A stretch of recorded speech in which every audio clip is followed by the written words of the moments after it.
Возле этой старинной мечети Ашага-Малле, которую еще называют Булгаковской, собрались выходцы из села Коккос. Встреча односельчан традиционно начинается с молитвы.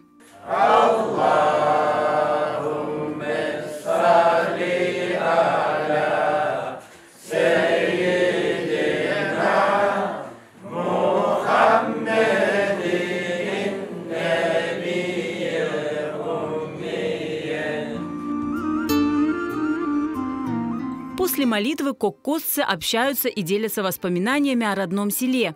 Коккос – некогда большое крымско-татарское село с богатой историей. Здесь сохранилось много известных во всем Крыму достопримечательностей. Это и красивейшая Юсуповская мечеть, Чешме, родник Али Булгакова, Юсуповский дворец и другие.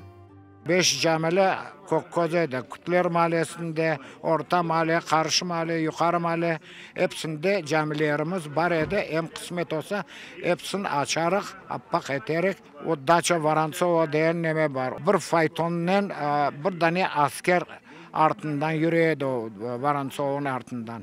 Cemaatle konuşup, konfet atıp, kapik verip, ulaytıp, konuşup gittiler her bir vakit. Славную историю Коккоза описывали и известные крымские татары. Например, поэт, писатель и публицист Идрис Асанин, который учился в Коккозе.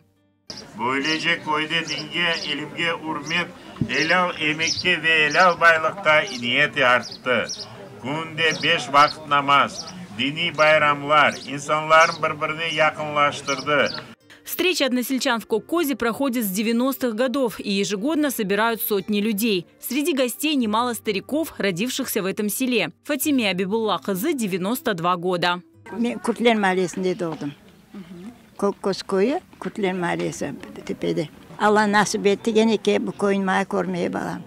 Kep olmam bu yıl çıkamam desem o ballar zorlap al gideceğimiz deyip alıp geldiler. Şükür Allah'a. O koyumuz elinde değişkende değişti asıl tanımazsın. O bizim kalkıp oturgandaki temizlikler yok. Селиме Халиковой 88 лет. Она помнит каждый камешек в родном селе и даже сейчас может провести экскурсию. 2 kat bina o Galavan evleri diyediler. Lemseler vakti anda soldatlar oturdu. 2 kat edi. Bana yeri boşagan, nasıl sığgan o 2 kat bina bilmeyeyim. Bir de taştan yasalgan подпорочный stena. Son bu sokaktan bir araba yolu geçedi dağı acık. O şimdi yok. Kable akıp duruyordu her vakit.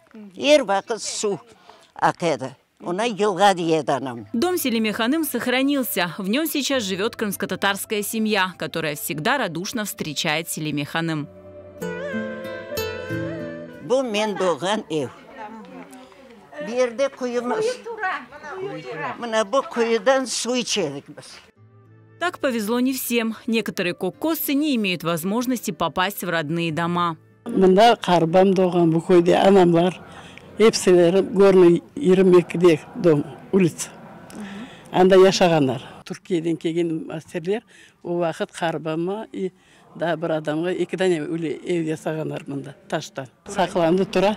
Ne kadar kesik bir kere azbarga koymaylar, kirgizmeyler. Bir dua okup çıkayık desek. Anda bitalarımız, Hatice bitamız yata. Mında Halil Harbamız. Тут родился мой Юсуф Харба.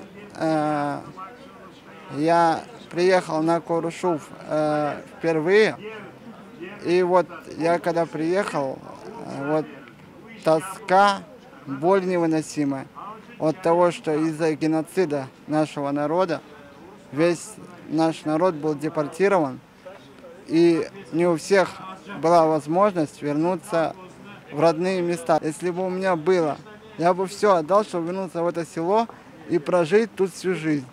Коккосы в наше время большое и цветущее село. Старинные улочки и дома, красивые мечети и живописная река. Здесь и сегодня на улицах звучит крымско-татарская речь, ведь почти половина жителей Коккоза – крымские татары.